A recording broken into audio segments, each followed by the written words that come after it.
Mason Kade was a man of simple desires, a restless engineer who found himself wandering from star station to star station, accepting one last contract before what he always told himself would be a long, blissful vacation. In the continuum of the galaxy, amid countless planetary systems that spun in the void, Helix Station was famed for a single curious tradition, a sleep festival, they called it, a time when all the station's inhabitants honored an ancient practice of rest, rejuvenation, and ceremonial tranquility.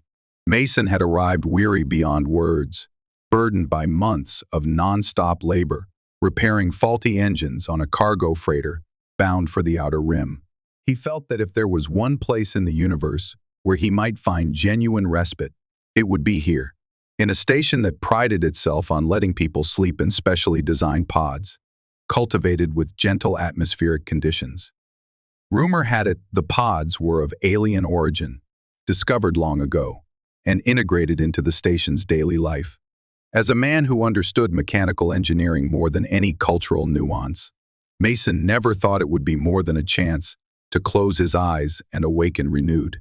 Little did he know that a single nap would set in motion a cascade of events that would embroil him in the affairs of a proud, wolf-like warrior clan, and that rest, so elusive, would become the least of his concerns. The first day he arrived at Helix Station, Mason felt instantly overwhelmed by the sense of exotic cuisine lingering in the corridors, by the echo of voices from many species, by the neon reflections across the observation windows. He found a small kiosk that offered lodging and festival pod rentals, with a bone-deep tiredness. He keyed his payment device and arranged for what was advertised as a premium nap session, guaranteed to help him access the deeper stages of rest. He followed the posted directions through a corridor lit by floating lanterns in shifting patterns of violet and green.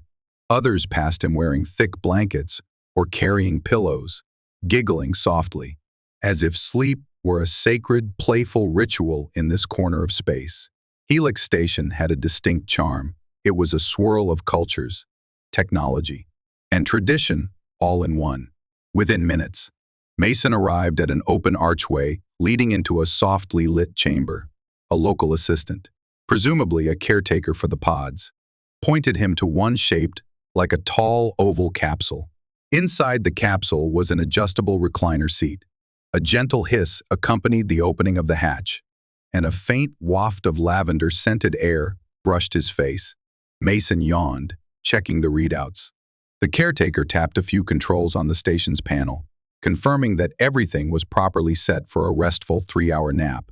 "Enjoy your slumber," said the caretaker, a slender alien with a lilac-tinged complexion. They bowed respectfully. And with that, Mason stepped inside. He sank into the recliner, felt the softness of the padding cradle his exhausted body, and closed his eyes. The hatch slid shut, leaving him in a soothing darkness perforated by soft, flickering lights overhead. At that moment, if someone had told him that his next waking breath would be among the fiercest warrior race in this quadrant, bound by a sacred vow he had unwittingly stumbled into, he might have mustered a laugh. All he wanted was a little rest, yet fate had other plans. As slumber overtook him, Mason dreamed of quiet fields, of restful tides, of drifting among stars without the burden of gravity. He hardly noticed when the recliner started to shift, or when the gentle hum of the station's mechanical system began to change. The sleep festival ceremony evidently had deeper layers than a mere tourist nap, unbeknownst to him.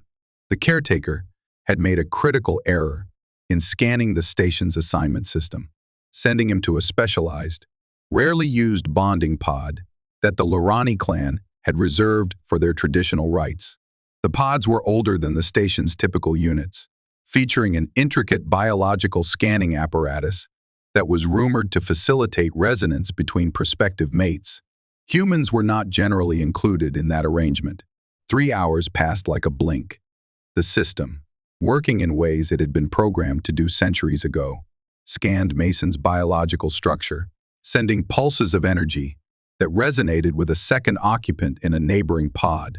That occupant's name was Kaelira, a proud Lorani warrior, tall and powerfully built, with luxurious, gray fur, luminescent eyes of gold, and an ancestry that traced back to the wild forests of her homeworld. She had come to Helix Station for her own reasons, a clan betrothal ceremony that demanded each participant attempt the ancient resonance sleep, an archaic tradition that might reveal an ideal mating partner. So the lore said, if no bond was found, the participant would be free to return home unbound. Kaelira had expected one of her own people, perhaps a strong or cunning Lorani alpha, to appear in her dreams. Instead, she found the faint presence of a human male. When Mason awoke, the hatch to his pod opened with a hiss. The first thing he noticed was an odd dryness in his throat, as if he had been breathing stale air. The second was the echo of a deep rumble, like a low growl, vibrating through the corridor. He rubbed his groggy eyes and stepped out. He found himself, to his confusion, in a different bay than where he had entered. The lighting was deeper, a shade of amber that cast strange shadows on the walls. Before he could question where he was, he nearly ran into a figure easily 7 feet tall, covered in thick fur that shimmered with silver streaks beneath the station's overhead lights. In that moment, he realized it was not just any alien, but a Lorani, one of the famed wolf-like beings known for their martial heritage and intense cultural traditions. The figure was female, wearing a form-fitting, faintly ceremonial garb. Strands of intricately braided cords hung from her shoulders, each with a small metallic emblem. She stared at him with bright eyes narrowed. "You," she said, voice resonant with quiet strength, "are the one I saw in the dream." Mason was so disoriented that he could only step back, stammering, "I'm sorry. I think there's been some kind of mix-up. I was just napping." Her ears twitched. Her tail lowered in what might have been confusion or wariness. Yet there was something else in her gaze and astonishment, as though she could not believe what she was seeing. "Your name," she demanded gently. "Speak it." Mason Kade," he replied, swallowing as he wondered if he should start to back away. "I am Kaelira," the warrior said, her voice growing soft yet intense. "I do not understand how this is possible. The bonding pods do not air." "No," she muttered. "They cannot." The subtle presence of swirling energy in the air made his neck hairs prickle. He looked around, noticing that the place was nearly deserted. Only a few pods remained lit, and a handful of other Lorani looked on from a distance, as if they were uncertain how to react. Mason took a slow breath, trying to maintain composure. "I'm sorry if I intruded.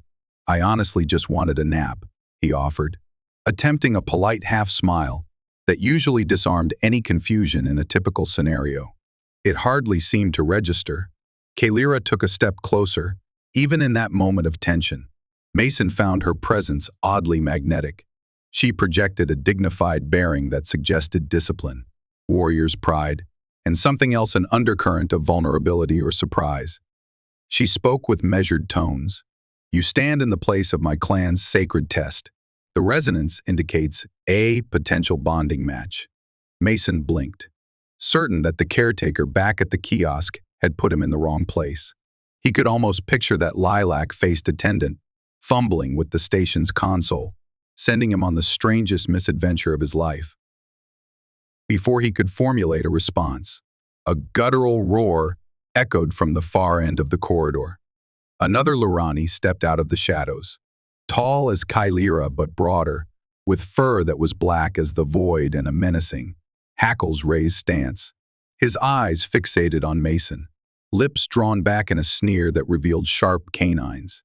"What is the meaning of this?" the black-furred Lorani demanded, baring teeth. "Kaelira, you said you sought your fated mate. You told me you would stand alone unless the pods revealed someone worthy." "Now," he snarled, "this scrawny human appears." Kaelira's eyes flashed with an inner fire, though she kept her voice even. "Zathorn, hold your tongue. The pods do not discriminate.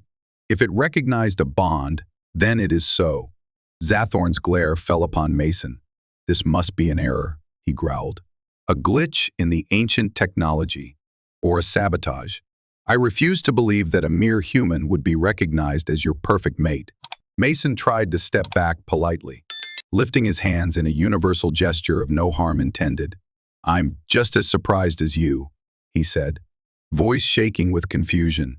Believe me, I had no idea. He never finished. In one swift motion, Zathorn lunged forward, claws extended to grab Mason by the shirt. Kaelira interceded, placing her own clawed hand on Zathorn's forearm, the tension of her muscles visible beneath her fur. They locked gazes in a silent battle of dominance, but Zathorn's scowl did not abate. Let me go, Mason managed. Kaelira twisted Zathorn's arm, forcing him back with a quiet show of skill that spoke volumes about her training. Enough, she growled. We will speak with the elders. This is out of our hands. Zathorn glowered at Mason, then at Kaelira. If the pods declare a match, you know what that means. The right of challenge stands. If any question the bond, they may demand single combat to prove the suitor's worth. Kaelira's muzzle parted in a faint snarl. He is not Lurani. The right may not even apply to him. Zathorn spat on the polished floor. He will not survive. Then you will be free. Kaelira, I will have my rightful claim. With that, he turned and strode away, steps echoing in the corridor until he vanished beyond the far arch. Mason took a breath and glanced at Kaelira, not entirely believing what had just happened. What in the name of the galaxy is going on? He demanded softly. Kaelira exhaled slowly, her expression an odd mixture of exasperation and reluctant concern. I fear your nap has made you my clan's newest curiosity, she said. Come, there is much to explain. In the annals of the galaxy, there were as many cultures as there were stars. The Lurani, hailing from a world of dense forests and predatory beasts, valued strength, honor, and loyalty above all else.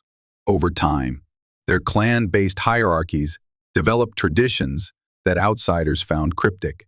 One of those traditions, an archaic but revered practice, was the use of the old bonding pods to detect the resonance between potential mates. It combined biological data with a form of mental synergy, reading bodily frequencies that matched or complemented each other. Helix Station happened to house a set of these ancient pods, kept in a shrine-like area. During the Sleep Festival, the Lurani had made special arrangements to occupy these pods, that their young warriors might find their true mates. Now, Mason stood with Kaelira in a wide, circular chamber that served as a gathering place. Blue glowing filaments crisscrossed the floor, branching up the walls like living vines of light. He guessed they were some advanced architecture that integrated the station's life support with the clan's devices. Although he lacked thorough knowledge of Helix Station's deeper workings, Kaelira led him to a large stone seat near the center, an odd piece of furniture for such a modern environment. She motioned for him to sit. She remained standing, arms folded across her chest, tail curved in a posture that indicated tension or vigilance. Let me try to clarify, she began, her voice resonant and calm. When we Lurani speak of fate, we speak of a form of synergy that is both spiritual and physical. It is not guaranteed, but when the technology from our ancestors identifies a bond, it triggers certain traditions, one of which states that any other suitor may challenge the chosen one to prove their worth. If that chosen one is found wanting, or if they cannot fight, they forfeit the bond. Mason raked a hand through his hair. And in that scenario, if I lose, what exactly happens? Kaelira hesitated. If you were Lurani, a defeat in the right of challenge would likely mean your death. She paused, ears lowering slightly. But you are not Lurani. The elders would need to decide how to interpret the ancient rules. The clan cannot simply kill an outsider by their tradition, or it would risk interstellar conflict. Yet it might lead to something akin to exile, or he finished for her. Or Zathorn might do everything in his power to see me undone anyway. She nodded somberly. Mason felt the swirl of confusion intensify in his mind. This is ridiculous, he said, the words tumbling out. All I did was pay for a nap. Kaelira regarded him with an expression that seemed a mixture of empathy and stoic acceptance. I agree, It is absurd in its own way, she said, but our ways are not easily dismissed by the clan, especially not by those who are set in tradition. He glanced around the chamber, noticing at least 3 other Lorani who hovered near the entrance, whispering among themselves, casting curious or suspicious glances at him. Mason felt his cheeks flush. He was not used to being the center of attention, let alone in some archaic bonding ritual. Is there a way to politely decline? He asked. Kaelira sighed, her posture stiffening. You can attempt to refuse, but that in itself is a grave insult to my people's customs. Zathorn would see it as cowardice, and you would be declared an unworthy mate. Worse, it might even reflect on me poorly, as if I colluded in bringing a false suitor. So I'm basically in trouble no matter what, he muttered, leaning forward with his elbows on his knees. Her golden gaze rested on him. I cannot force you to do anything. The clan's laws are complex. However, I am not uninterested in seeing how this might unfold. The resonance was true. I know that from my own dream. You are not Lorani, but there was a sense. She trailed off, shaking her head. It is difficult to explain. Mason pressed his lips together in a tight line. I can't say I felt anything. I was just, well, sleeping. Then, after a moment, he admitted, but I do have this odd feeling around you, like some intangible sense I can't quite name. Her ears perked slightly, and her expression softened. That might be the bond's effect, she said quietly. It's rare for it to transcend species.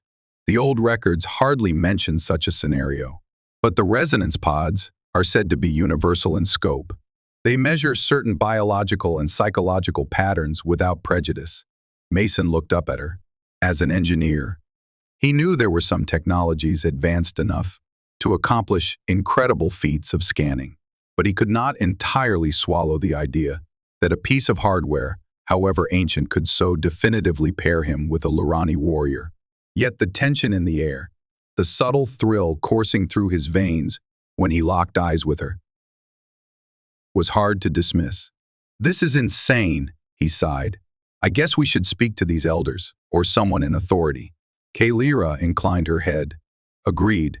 But let me warn you, Zathorn is a respected warrior who was close to claiming me as his mate. He lost the chance to prove his worth in the pods themselves, because they did not resonate with him. Seeing you in his place is an affront to his pride. He may attempt to provoke you, or worse, Mason exhaled. I'll keep my distance from him, if I can. Rising from the seat, he followed Kaelira out of the chamber. They walked a winding path through corridors that gradually transitioned from the station's typical metallic design to a region evidently reserved by the Lorani. The walls were lined with banners, displaying stylized wolfish silhouettes and swirling insignias. Occasional torches flickered in sconces along the route, though Mason suspected they were mostly ornamental, perhaps electric illusions meant to mimic real flame. As they neared a broad set of doors, each emblazoned with an elaborate crest, Mason's pulse quickened. Something told him that inside that hall, his fate might be sealed one way or another. The Hall of Elders was more grand than Mason expected. Though Helix Station was known for its efficient use of space, the Lorani had transformed this entire segment into a sprawling, high-ceilinged cathedral of clan authority. Pillars shaped like massive tree trunks rose on either side, carved with swirling motifs reminiscent of the forested homeland of the Lorani. A dais at the far end supported a half-circle of elevated seats, where 5 figures sat, each draped in regal cloaks. Kaelira guided Mason down a central aisle. On either side of them stood Lorani warriors in attendance, some wearing ceremonial attire, others in simpler garb that suggested they might be station staff or visitors to the festival. Whispers fluttered through the day assembly, an undercurrent of shock and fascination at the sight of a human flanked by Kaelira. At the dais, the central figure was an older female Lorani, whose muzzle fur had turned largely silver. Her eyes glowed a soft gold, tempered by wisdom. She leaned forward, regarding Mason and Kaelira with a penetrating gaze. Kaelira of the Moonclaw lineage, she intoned, voice resonant in the hush. You stand before the elders with an anomaly of fate. Speak. Kaelira bowed her head. Mason, unsure of protocol, gave an awkward half-bow that drew a subtle snort of amusement from one of the elders. Elder Morava, Kaelira said. The pods indicated a resonance between me and this human, Mason Kade. We suspect it to be an error, but the system's scans do not appear faulty. We ask for the Council's guidance. Elder Morava exchanged glances with her companions. Another elder, an imposing male with thick white fur around his collar, spoke. Does this human accept the bond? Mason swallowed, stepping forward. Elder, I mean no disrespect, but I had no idea this was happening. I was simply looking for a place to rest. There must have been an administrative mistake that caused me to enter the bonding pods. I don't know what to do. A low rumble of discontent rippled through the onlookers. Elder Morava raised a clawed hand for silence. That is indeed troubling. However, tradition cannot easily be undone. The right of challenge stands for those who would dispute the match. That was apparently Zathorn's cue. He stepped from the crowd, his black fur shining like obsidian under the chamber's lights, a triumphant sneer on his muzzle. Elders, I demand the right. This human is not worthy. He has stolen the resonance that should have been mine. Another murmur coursed through the watchers. Elder Morava's expression hardened. Zathorn, the pods choose, or they do not. You know well the precept that no Lorani can claim a bond if it does not appear in the pods. Why do you insist? Zathorn set his jaw. I believe the system has been tampered with or has otherwise malfunctioned. I ask that the right prove this human cannot stand alongside Kaelira. Kaelira shot him a withering glare. I do not recall you being authorized to question the pod's integrity so readily, she said. But if you must voice your doubt in formal challenge, so be it. Mason found sweat breaking out on his forehead. Excuse me, but I'm not a warrior, he cut in, trying to remain polite. I would be no match for this. The right seems like a guaranteed defeat for me. Is there any alternative resolution? Elder Morava exchanged a look with the other elders, who whispered among themselves. Finally, she spoke, in extraordinary circumstances, the prospective mate can petition for a non-lethal form of the right, or, if Kaelira contests it, she can declare a champion from among the clan. But the elder with white fur shook his head. That would be frowned upon.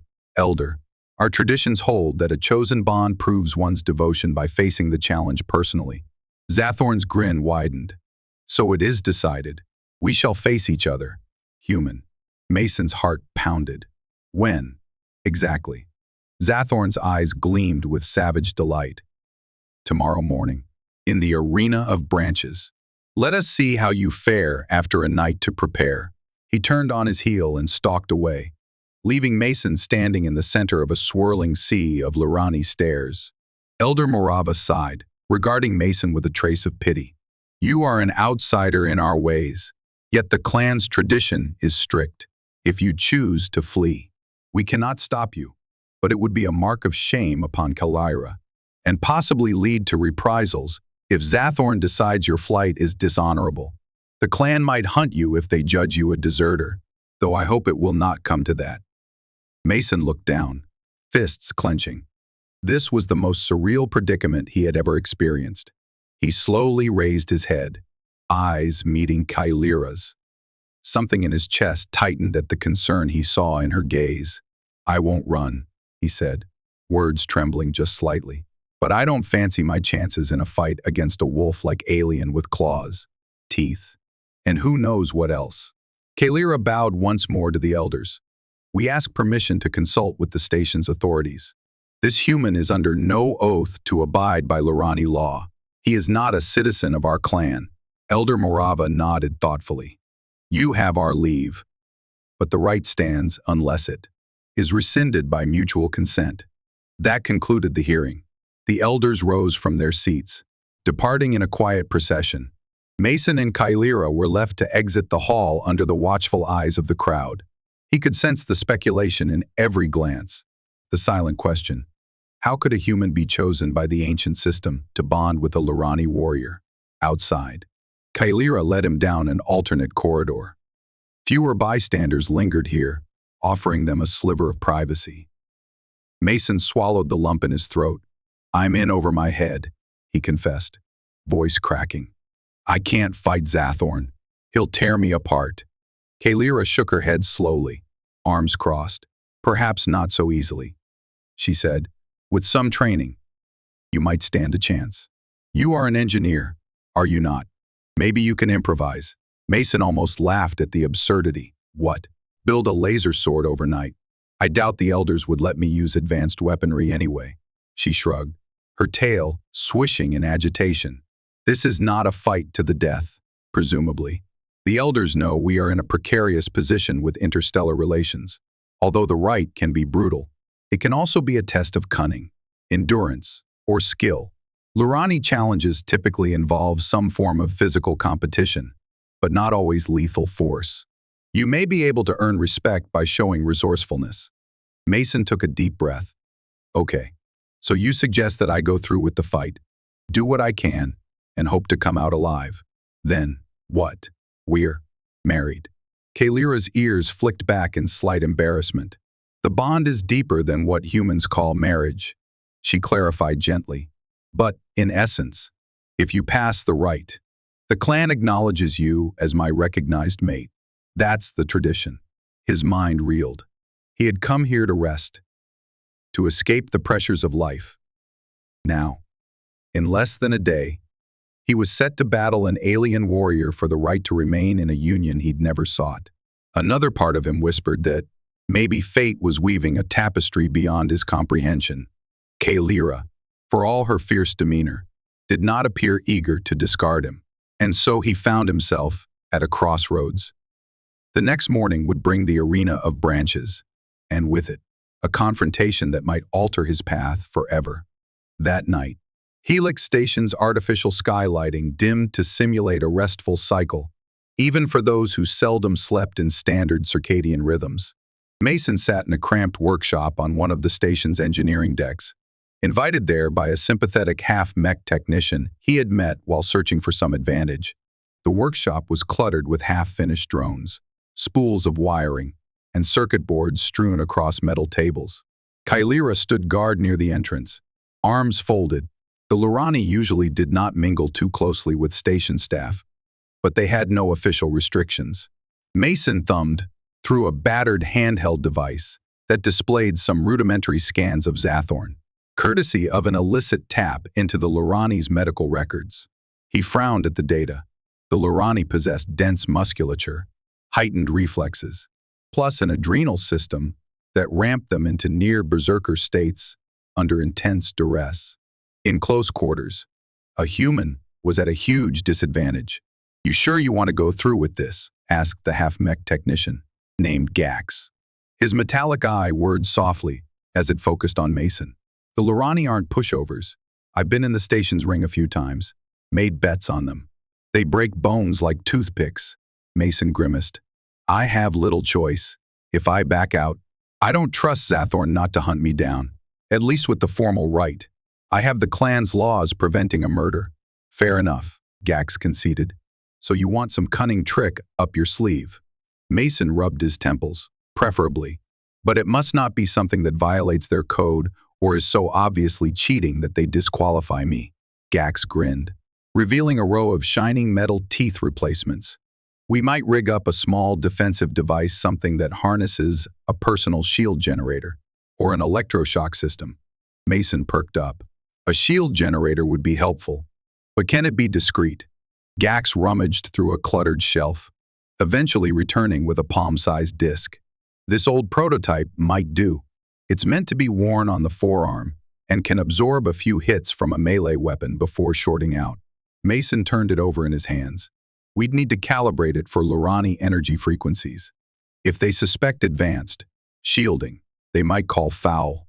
Kaelira stepped closer, her warm breath stirring the air by Mason's shoulder.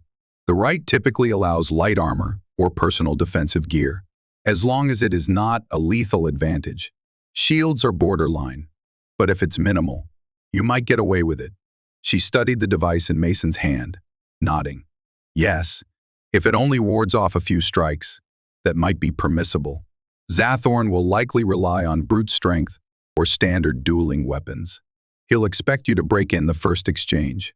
Mason's heart hammered. He was no champion. But maybe with a shield generator, he could stay on his feet. Then perhaps outmaneuver Zathorn until he wore himself out. That was a huge maybe. They spent several hours tinkering, calibrating the device with the station's power cells. Kaelira monitored the corridors for any signs of intruders or suspicious watchers. The hum of the station's ventilation system lulled Mason into a drowsy haze, but adrenaline kept him from surrendering to exhaustion. Finally, near what local time called midnight, they finished a rough patch job on the shield. Gax also offered a short staff made of reinforced metal. It's not a blade, so it might be allowed. You'll need some weapon, or you're basically done for. Mason gave a thin smile. Thanks, Gax. I owe you. The half-mech shrugged. Just don't get yourself killed. Bad for morale. With that, Mason left the workshop, Kaelira following.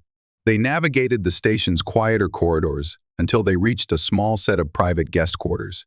Kaelira had arranged them through a contact within her clan. Inside, the walls were adorned with tapestries reminiscent of a woodland scene. Faint green lighting washing over the furniture. Mason sat heavily on the edge of a bench. You probably want your own room, he said awkwardly. Glancing around, Kaelira tilted her head, a faint smirk on her muzzle. We Lurani prefer to keep watch in uncertain times. I can stand guard outside if you wish privacy. He looked away, mustering a half-laugh. This is so strange.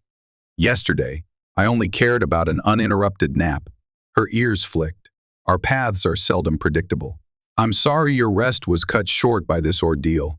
She spoke gently, and for a moment, Mason saw the woman beneath the warrior.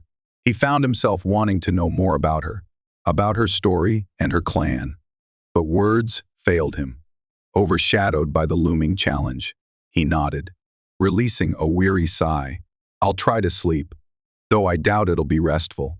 Kaelira took a place near the door, arms crossed, silently standing watch. Mason lay on a makeshift bed and closed his eyes. For a time, memories washed over him, snapshots of his past, engineering jobs, journeys across countless star systems. He recalled times when he'd seen unusual wonders, but never had he been forced into a life or death ceremony. Eventually, though, weariness dragged him down, and he slept. In his dreams, he saw a forest under a silver moon. The air was thick with the scent of pine needles. He heard a howl, distant but resonant with sorrow and longing. Turning, he glimpsed a figure half in shadow, the shape of a wolf, or perhaps a woman with golden eyes. Then everything faded like mist. Morning on Helix Station was an artificial concept, but the internal systems gradually brightened the corridors to simulate sunrise for most carbon-based species. Mason awoke, feeling he had hardly slept. Adrenaline coursed through him the moment he opened his eyes. Remembering what lay ahead, Kaelira was already up, studying a small holo display near the door. She turned as he sat up, offering a solemn nod. It's time, she said. He dressed in the simplest protective gear. The station had to offer basic ballistic fabric over his arms and legs, plus the newly rigged shield generator strapped to his left forearm. In his right hand, he carried the short staff Gax had provided. He felt woefully inadequate, as though about to face a primal beast with only the flimsiest of defenses. Their route took them through a labyrinth of corridors, culminating in a wide, reinforced hatch that opened onto the arena of branches. The place was a marvel, a large circular chamber ringed with thick sculpted pillars shaped like ancient trees. Vines and leaves of a synthetic material draped the pillars, providing a faux natural environment that was strangely majestic. Scores of Lurani stood around the perimeter, forming a living wall of fur and muscle. At the far end, the 5 elders sat again, gazing down upon the arena from an elevated platform. In the center stood Zathorn, stripped to the waist, revealing coiled muscles under black fur. He gripped a curved blade that emitted a faint humming sound, indicating it might be an energy-edged weapon. Mason's pulse hammered in his ears. He walked into the arena with Kaelira at his side. She paused, placing a hand on his arm. Her voice was low. For his ears only. Fight carefully. Don't engage in a test of strength. Use your staff to keep distance. Let him tire, he nodded, swallowing the lump in his throat. I'll do my best. Then Kaelira withdrew to join a ring of onlookers. A hush fell over the crowd as Elder Morava rose from her seat. She surveyed both challengers. By the ancient ways, Zathorn has questioned the bond recognized by the pods and demands the right. Mason Kade, do you stand to answer? Mason forced himself to speak. I do. She nodded gravely. Let the test begin. May the truth of the bond be revealed through your courage and skill. A resonant gong sounded, echoing off the pillars. Zathorn wasted no time. With a low growl, he lunged forward, brandishing his curved blade. Mason activated the shield on his forearm, hearing a faint crackle as a shimmering field materialized. Sparks flew when Zathorn's blade struck the barrier, sending Mason staggering backward. He struggled to keep his footing, heart pounding as he realized how heavy Zathorn's blows could be. The Lurani advanced again, snarling with predatory glee. Mason managed to block the next strike with his staff, narrowly avoiding a slash to his midsection. He tried to remember Kaelira's advice, focusing on survival rather than direct confrontation. He pivoted, swung the staff in a wide arc, but Zathorn ducked, retaliating with a punch that smashed into Mason's shield. The force shoved him off balance. He scrambled away, breathing hard. The short staff felt too light, but at least it gave him some reach. The shield flickered, showing signs of stress. Zathorn's laughter echoed. You see, weak! Mason gritted his teeth. He'd never been one for direct combat, but he had some training in close quarters from his youth on a rough mining colony.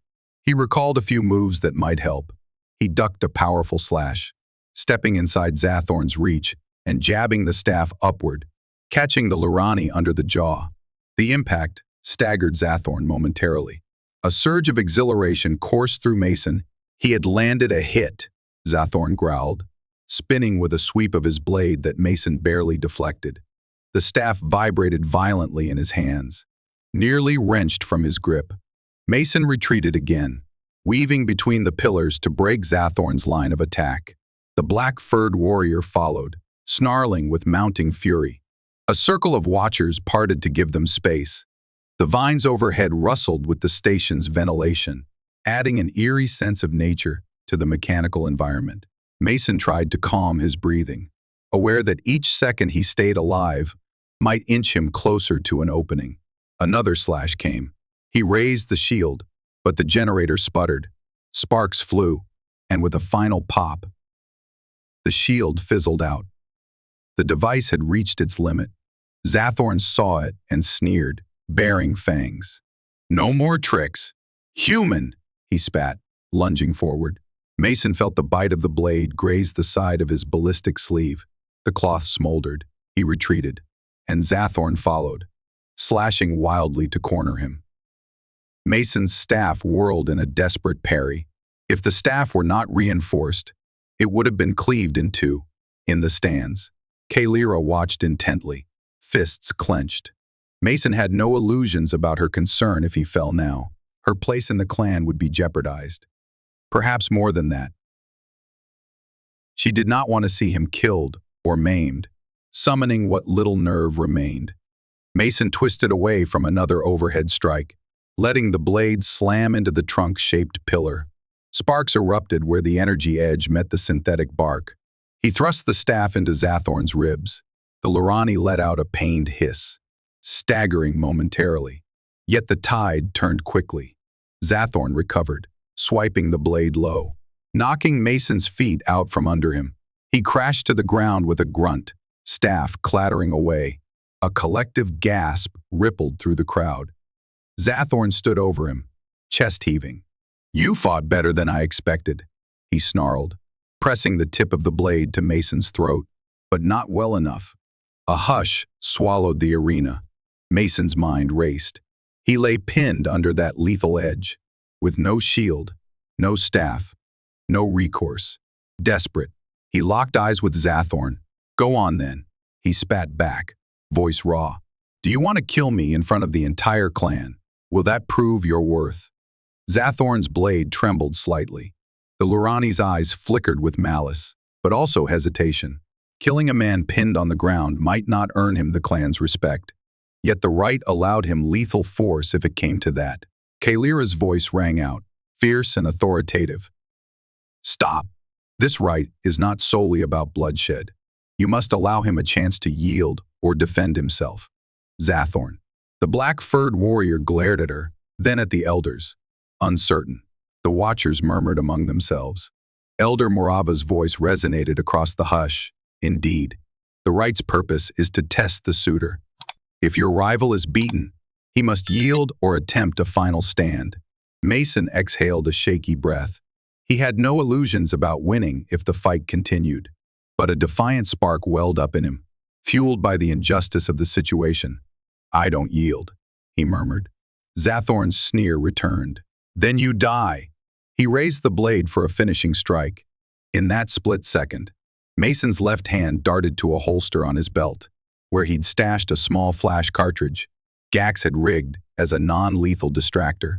With trembling speed, he triggered it, unleashing a sudden burst of blinding light. Zathorn snarled, stumbling back, covering his eyes. The blade slashed wildly, missing Mason by mere inches. Mason rolled away, snatched up the staff, and scrambled to his feet. The entire arena erupted in gasps. Some Lurani roared disapproval at the flashy tactic. Others watched with quiet admiration of the cunning move. Seizing the moment, Mason swung the staff with all his might, connecting with Zathorn's forearm. The blade clattered to the ground. Zathorn howled in rage, still half-blinded. Another swing at his midsection forced him to stagger back. But Mason could already feel his advantage slipping away. Zathorn's vision would clear in seconds. Gathering his courage, Mason jabbed the staff into Zathorn's chest, driving him toward a pillar. The Lurani gasped, tangling in the synthetic vines. With a final heave, Mason slammed the staff into Zathorn's torso. The black-furred warrior, unbalanced by the vines, toppled with a thunderous crash. A hush fell again, broken only by Zathorn's ragged breathing, summoning the last scraps of strength. Mason pinned Zathorn's throat under the tip of his staff. His arms shook from exertion, but he forced a resolute expression. "Do you yield?" he hissed, heart pounding. Zathorn stared up, hatred burning in his eyes. Yet he was disarmed, pinned, and battered. The elders watched from above. Slowly, he let out a snarl that reverberated with frustration and shame. "I yield," he spat. Mason collapsed to his knees, staff clattering away. Applause, howls, and cheers erupted around the arena. Some from Lurani, too startled to contain their amazement that the human had prevailed. Kaelira rushed forward, kneeling by his side. Her eyes shone with relief. Mason looked up at her, chest heaving, sweat pouring down his face. "You did it!" she breathed, placing a hand lightly on his shoulder. He managed a wry smile. "I suppose I'm alive, for now." Elder Morava stood, raising her arms to quiet the crowd. "The right has been decided. The clan acknowledges Mason Kade's resourcefulness and courage. By tradition, he is deemed worthy of the bond. Let it be so." Zathorn lay panting, fury carving lines into his face.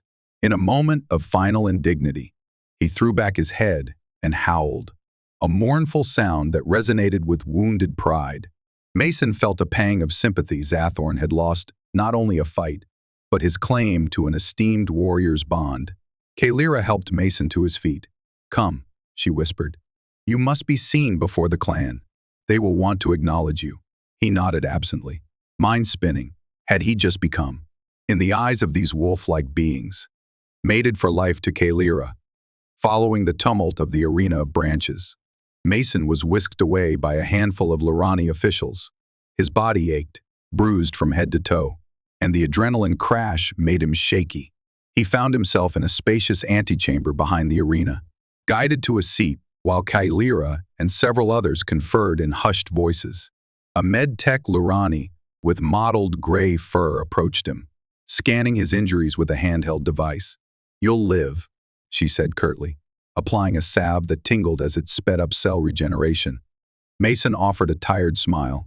"Thanks." Moments later, Kaelira approached, her posture radiating relief but also uncertainty. She knelt beside him, gently taking his hand. "I never expected to see you triumph," she said quietly. "Though I hoped you would. You fought bravely." He laughed softly, though every muscle in his chest protested. "Bravely.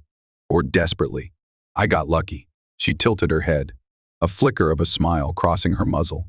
"Luck is a form of fate, so our philosophers say." Before he could reply, an official stepped forward, bowing to both of them. "Mason Kade." "Kaelira, the elders request your presence for the formal recognition of your bond." That brought a fresh wave of tension. Mason felt like everything was moving too fast. He exchanged a glance with Kaelira. She placed a comforting hand on his shoulder. "Our ways demand it be recognized promptly," she said. "We can speak afterward." With that, he was led into a smaller ceremonial chamber. The lighting was dim, the walls draped with cloth banners that depicted Lurani legends, hunts in shadowy forests, champions crowned under moonlight, and two silhouettes entwined in what he assumed was the symbol of unity. The 5 elders stood in a half circle. Several other clan representatives, including stern-faced individuals who might have been lesser elders, flanked them. At the center was a short stone pedestal bearing a carved orb that glowed with faint blue light. Elder Morava beckoned them forward. Her voice echoed with solemn grace. "Before the ancestors of the clan, we honor the resonance recognized by the pods, upheld in the right of challenge. Mason Kade, do you, as an outsider, accept the bond with Kaelira, warrior of the Lurani?" Mason's heart pounded. He cast a sideways look at Kaelira, who gave him a small nod of encouragement. Was he truly ready to say yes to a cosmic fluke that had all but conscripted him? Yet in that moment, he recalled how she had stood up for him, guided him, and the intangible sense of connection that he couldn't deny. He took a breath. "Yes, I accept." Elder Morava turned to Kaelira. "Kaelira, do you acknowledge this man as your bonded mate under Lurani law?" Kaelira's golden eyes flicked toward him, a flicker of warmth crossing her features. "I do," she said softly. "Then place your hands upon the stone of union," commanded the elder. They approached the pedestal, resting their palms on the orb. A faint hum vibrated through Mason's fingertips, and the blue glow intensified, swirling with tendrils of white light. It felt warm, almost alive. "In the name of the clan, let it be so," Elder Morava intoned. "May your bond bring honor and prosperity." With that, the orb's glow pulsed, as if sealing the ritual. A murmur of approval rippled among the witnesses. Mason found himself exhaling, a mixture of awe and trepidation. He turned to Kaelira, who offered him a slight bow. "You are now considered a member of the clan in spirit, if not in blood," Elder Morava continued. "While your biology is human, the clan will extend you the same rights and responsibilities that Kaelira holds. Respect our ways, and we shall respect yours." A swirl of questions flooded Mason's mind. Would this mean living among the Lurani? Would he have to adopt their hierarchy, their codes? But for the moment, he merely bowed, murmuring his thanks. Zathorn was nowhere in sight, likely tending to his wounds or brooding over his defeat. Mason did not relish the idea of running into him anytime soon. After the formalities concluded, the elders departed, leaving Mason and Kaelira standing in the hush of the ceremonial chamber. Finally alone, they stepped away from the orb, turning to face each other. Kaelira's gaze was steady, her posture relaxed yet poised. "You have become part of my world," she said, her voice low. "I promise, I will not bind you against your will. If, in time, you wish to part ways, we can appeal to the elders for a dissolution, though it might be complicated." Mason shook his head slowly. "I'm not sure what the future holds," he admitted, "but I won't run. My life has been rootless, Maybe it's time I learned about something bigger than myself. An unreadable emotion flickered in her eyes, perhaps gratitude or relief. Then let us see where this path leads, she said quietly. In that moment, Mason couldn't help but feel that, for better or worse, his fate was now intertwined with this fierce alien warrior. And despite everything, a sense of wonder took root in his soul. Word spread through Helix Station that a human had been recognized as a Lorani mate. Whispers abounded in corridors. Vendors gossiped in stalls, and station staff quietly marveled at the idea. Some took it as a curiosity, others a scandal. A few progressive minds celebrated the bridging of species. Mason found himself the target of stares and occasionally bold questions whenever he ventured beyond Lorani-occupied areas. He attempted to go about his life in some semblance of normalcy, but the clan insisted he take part in certain post-bond rites, communal feasts, blessings from traveling clan shamans, and even a brief journey to the station's hydroponic gardens, where the Lorani believed plant life helped harmonize the spirit. Kaelira proved a patient guide, explaining the significance of each ritual. She maintained a calm composure, even when the watchers grew intrusive. Gradually, Mason realized that though the clan accepted him in principle, many held a skeptical or even disapproving attitude. After all, he was an outsider, a break in tradition so stark that some believed it an omen, good or bad. They were not sure, despite the busy schedule. Mason had not forgotten his original reason for coming, to rest. His body still ached, and though healing salves sped up the recovery of bruises, the exhaustion lingered. When he finally got a quiet moment in the small guest quarters he shared with Kaelira, he sank into a chair, letting out a long sigh. Kaelira, seated on a floor cushion, watched him with a slight tilt of her head. "Are you unwell?" she asked. He ran a hand through his hair. "No, just tired. So much has happened so quickly."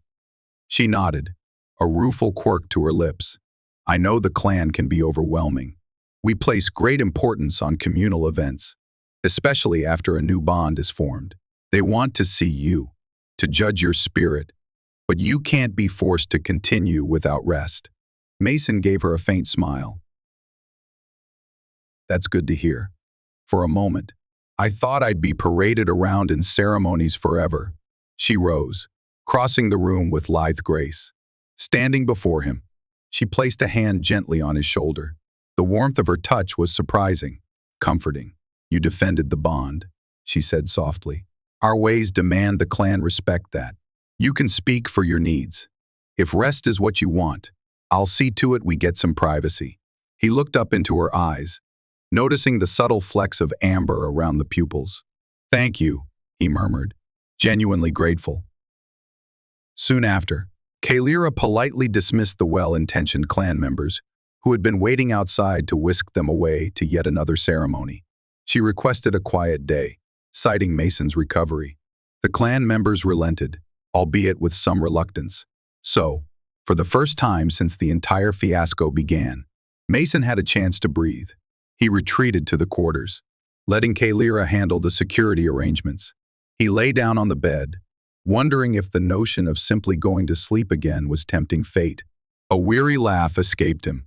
Kaelira came to stand near the bed, hesitating as though uncertain. "Will you be comfortable alone?" she asked. "I can watch over you from outside, or if you wish for company, I can remain here." Mason blinked. "I'm all right by myself. Don't feel like you have to stand guard all the time." She nodded, though she did not move away. Something in her expression suggested she was still adapting to this new bond, as much as he was. At length, she reached out, resting the back of her furry hand on his cheek. The gesture was surprisingly tender. "Sleep well," she whispered, stepping back. She left the room quietly, closing the door behind her. Mason stared after her, heart stirred by a confusing mix of emotions. Before he could unpack them, fatigue dragged him under, and he finally got the rest he had been longing for. Days passed in relative peace, though tension simmered beneath the surface. Helix Station's official administrators had begun to take notice of the unusual union between Mason and Kaelira. issuing polite inquiries about whether any station regulations had been violated during the bonding procedure. Kaelira reassured them that the clan's traditions were recognized by interstellar law as a permissible cultural practice. Mason provided a statement that it had been a voluntary process, though he privately wondered if it had been more forced by circumstance than free choice. Regardless, no official charges came. Helix Station's leadership had little desire to provoke a diplomatic incident with the Lurani, who were a formidable presence.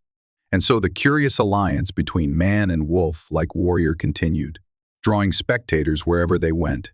Meanwhile, Zathorn was conspicuously absent. Rumors whispered he had left the station, possibly humiliated by his defeat, or gone into seclusion among a small contingent of loyalists who believed the bond was a travesty. Mason could not decide if that made him feel safer or more uneasy. Zathorn's hatred might fester, waiting for a chance to strike. Kaelira, perhaps sensing his unrest, taught him more of her people's ways. They spent hours strolling through the station's elaborate gardens, where she explained how Lurani herbalists used certain plants for everything from healing salves to spiritual incense.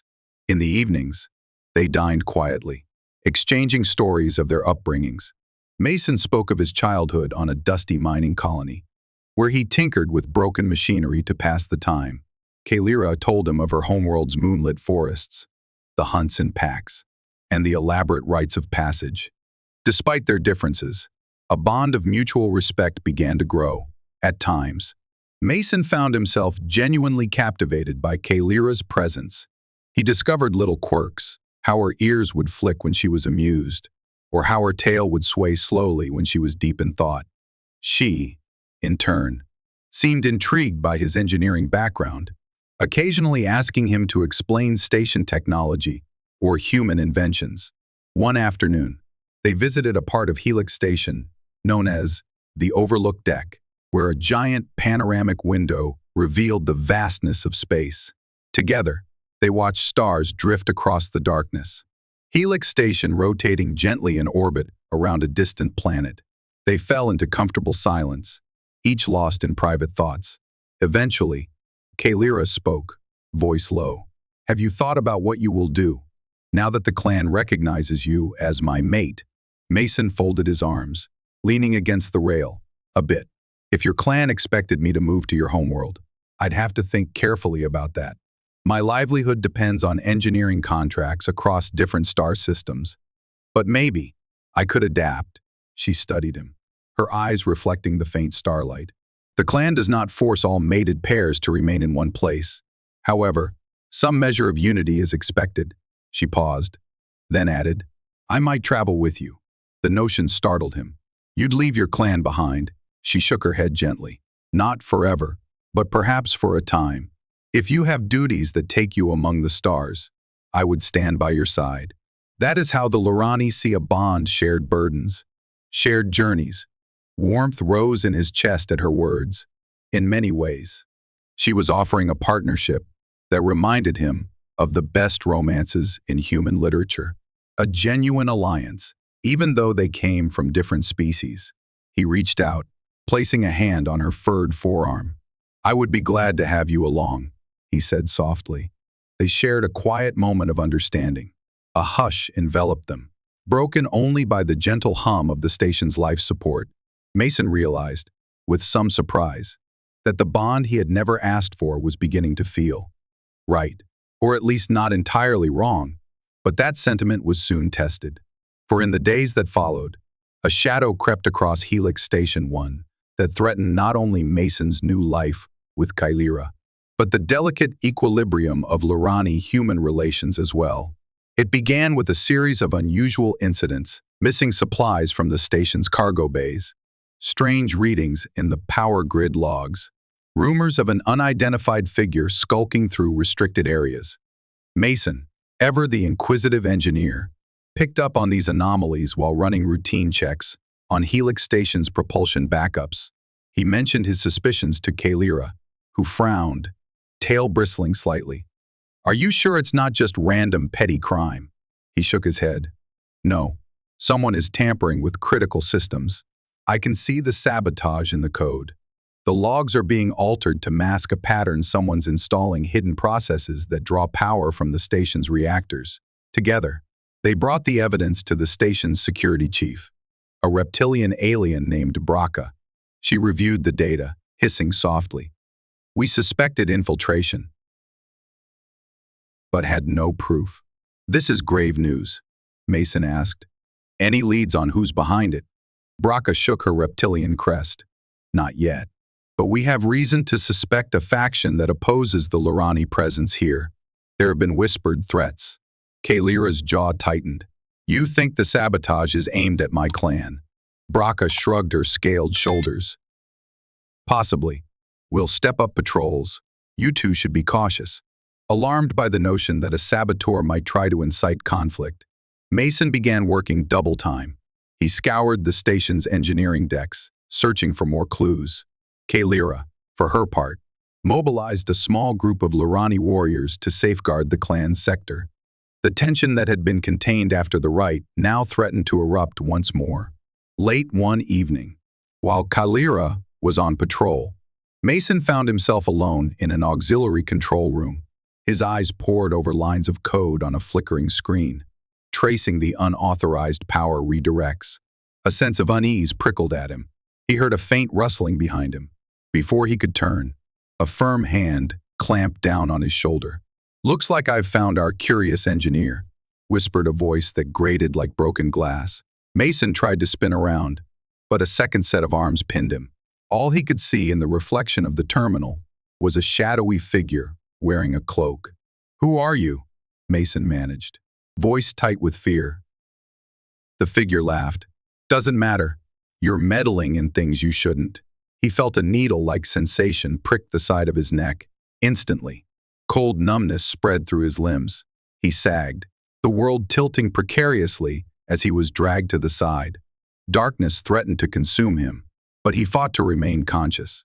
His assailant rummaged through his pockets, yanking out a data drive he had been using to store evidence.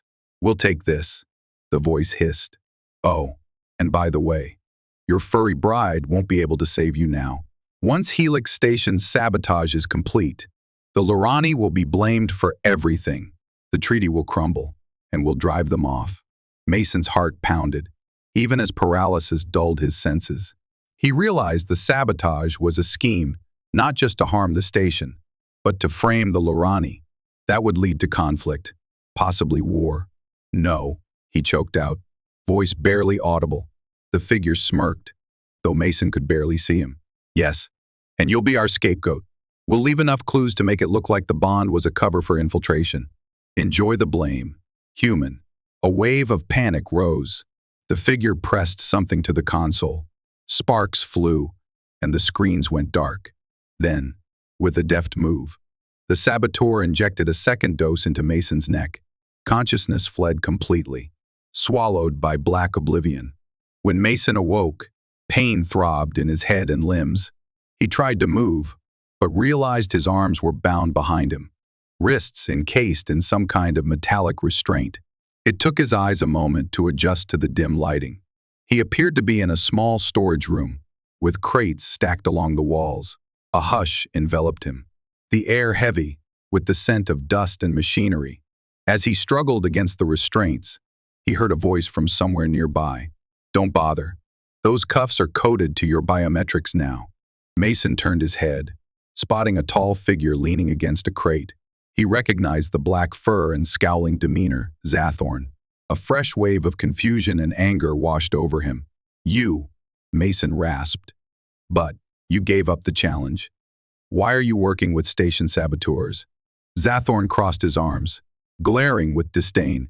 You think I'd let your victory stand so easily, while you prance about with Kaelira as though you truly belong. I told you I would not let this pass. Shock mingled with betrayal. You'd sabotage the station. Your own clan is here, Mason said, voice shaky. Zathorn sneered. My clan is misguided for believing that some ancient system recognized you, and Helix Station has become a cesspool of alliances that weaken the Lorani's honor. So yes, I've allied with certain elements who want to drive the Lorraine off. They don't care if a few worthless humans get caught in the crossfire, as long as the clan is implicated and forced out. Once your union is deemed a farce, Kaelira will see how the clan has fallen. Mason's pulse hammered. You're insane, he spat. This will lead to open conflict. Zathorn shrugged. So be it. Better a glorious fight than gradual submission to your so-called diplomacy. The clan was once feared across the quadrant. We should be so again. Clarity rushed through Mason's mind. Zathorn was radicalized, consumed by pride and vengeance. He likely orchestrated or aided the sabotage to set the Lorani up for blame, fueling an interstellar incident that could revert them to a warlike stance. A sliver of dread lanced Mason's heart. Where's Kaelira? He asked. Zathorn's ears flattened. Searching for you. No doubt. She'll fail. And by the time she suspects me, I'll have set a trap that will finish her once and for all or brand her a traitor. In that moment, the lights overhead flickered. An automated announcement crackled over the station's intercom. Attention all personnel. A reactor fluctuation has been detected in subdeck beta. Station security advises caution. Technicians, please report. Zathorn smirked. It begins. My accomplices have set the final pieces in motion. Soon, the meltdown scenario will appear connected to the Lorani infiltration. The clan will be forced to flee, or face punishment from the station's authorities and the broader alliance. And you, my dear Mason, will be pinned as the traitor who aided them. An upsurge of outrage fueled Mason's desperation. He twisted against his cuffs. People will die if you tamper with the reactor, he said, voice trembling. Zathorn tossed back his head in a mocking laugh. Then let them. War is the rightful domain of the strong. Heart pounding. Mason scanned the cramped storage room for any means of escape. If he didn't stop this sabotage, Helix Station could suffer catastrophic damage, thousands of lives at risk, including Kaelira's clan. He spied a small console behind Zathorn, likely a maintenance terminal that controlled access to the storage bay. If he could just get free, Zathorn noticed his gaze, letting out a derisive snort. Don't get any ideas. Human. Yet as Zathorn moved to the door, presumably to check on some detail, Mason wriggled his wrists. The metal cuffs were tight, but with effort. He found a slight give where they met behind his back. He recalled an old trick he'd learned from a smuggler. If one could pop a small servo in certain mass-produced restraints, it might release the lock. He contorted his arms painfully, feeling for the seam. Zathorn continued monologuing. By the time they realize the meltdown is no accident, the Lorani will be scapegoated. All because you, the clan's so-called human mate, tampered with the station's systems. Oh, the irony. Fingers trembling. Mason found the servo. With a sharp press, he forced the delicate mechanism aside. It sparked, then gave way. Suddenly, the cuffs clicked open. Relief and adrenaline flooded him. He remained still for a moment, feigning captivity. Zathorn turned back toward him, crossing the distance in slow strides. You can watch it all unfold from here, in a burst of motion. Mason lunged from the floor, swinging his freed arms in an arc aimed at Zathorn's midsection. The Lorani warrior, taken by surprise, staggered as Mason's fist connected with his ribs. Pain shot through Mason's hand, but he pushed through it, adrenaline guiding his movements. Zathorn roared, claws slashing. Mason ducked under the blow, narrowly avoiding a raking strike that could have ripped his shoulder open. He scrambled around a crate, desperate to reach the console. Zathorn recovered quickly, bounding after him in a blur of black fur. Mason's body still ached from the arena fight. He had no illusions about besting Zathorn again, especially not unarmed in a cramped space. But if he could just hit a few commands on the console, perhaps he could signal Kaelira or station security. Zathorn pounced, grabbing Mason by the shoulder and hurling him against a stack of crates. The impact knocked the wind from his lungs. He collapsed to the ground, vision swimming. Zathorn crouched over him, teeth bared. I was a fool not to finish you in the arena, he snarled. Now I will rectify that mistake. Mason's gaze flicked to the side, noticing a loose metal rod on the floor, a broken piece from a crate bracket. Summoning his last reserves of strength, he grabbed it and swung upward in a desperate strike. Connecting with Zathorn's temple, the Lurani howled, stumbling back. That was the opening Mason needed. He lunged toward the console, slamming his palm against the controls. He engaged the intercom, voice raw with urgency. "This is Mason Kade. There's sabotage in subdeck beta. Meltdown imminent. Zathorn is behind." Zathorn rammed him away from the console, cutting off his announcement. But Mason had managed to broadcast enough to alert at least some portion of the station. The entire sabotage plan might be compromised now. Zathorn, seething with rage, raised a clawed hand to strike. Mason braced himself for the blow, but it never came. The door burst open, and Kaelira barreled in, flanked by two Lurani warriors. Her eyes blazed like golden fire. "Zathorn, stand down!" she roared. He spun toward her, lip curled. "You dare!" She moved swiftly, bridging the gap in a heartbeat. Her punch landed squarely on Zathorn's jaw, sending him careening into a crate. The other Lurani warriors rushed forward, forcing Zathorn to the ground and securing him with a set of restraints. Kaelira knelt by Mason's side, her expression twisting with concern. "Are you hurt?" he coughed, attempting to catch his breath. "Just my pride. He had me pinned pretty good."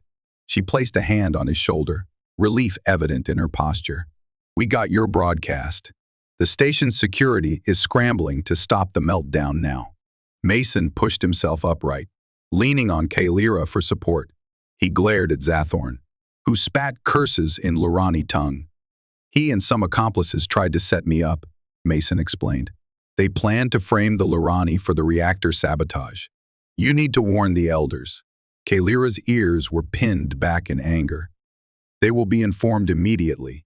Zathorn has betrayed the clan. We will see that justice is done." Exhaustion weighed heavily on Mason. But, with Zathorn restrained, a measure of victory coursed through him.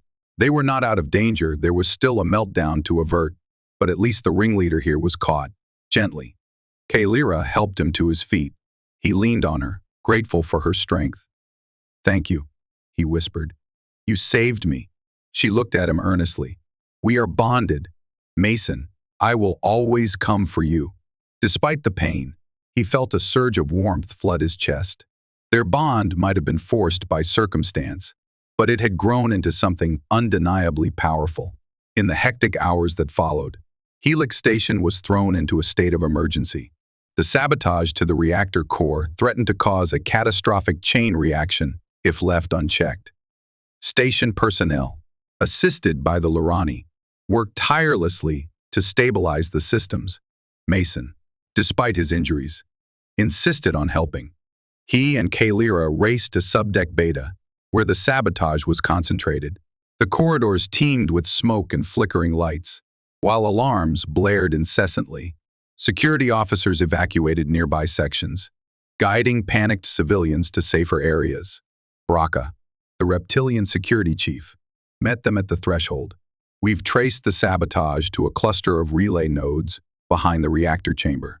If we can't reset them, the meltdown protocol will trigger," she hissed. Mason clenched his jaw. "I'll try to manually bypass the meltdown command, but I'll need time." Kaelira surveyed the corridor, eyes narrowed. Zathorn mentioned accomplices.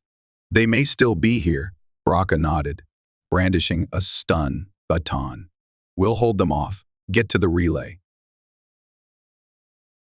So, with Kaelira at his side, Mason navigated the labyrinth of tunnels that wound around the reactor. The air grew hotter, a tangible wave of rising energy. Small arcs of electricity crackled along exposed conduits. Twice, they had to duck behind debris as unidentified figures fled deeper into the station, presumably saboteurs trying to avoid capture. Finally, they reached the relay control center, a cramped room lined with humming computers, and a thick plexiglass window overlooking the swirling reactor core. Data readouts flashed red with urgent warnings. Mason jumped onto a console, hacking into the system. His fingers flew over the keys, searching for the meltdown override. Kaelira stood guard behind him, scanning the corridor. Her tail twitched, ears perked in readiness for trouble.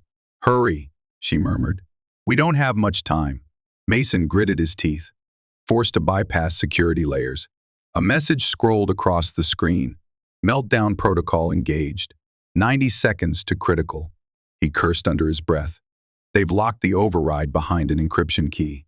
I can try a brute force approach. Beads of sweat rolled down his temples as he worked, feverishly.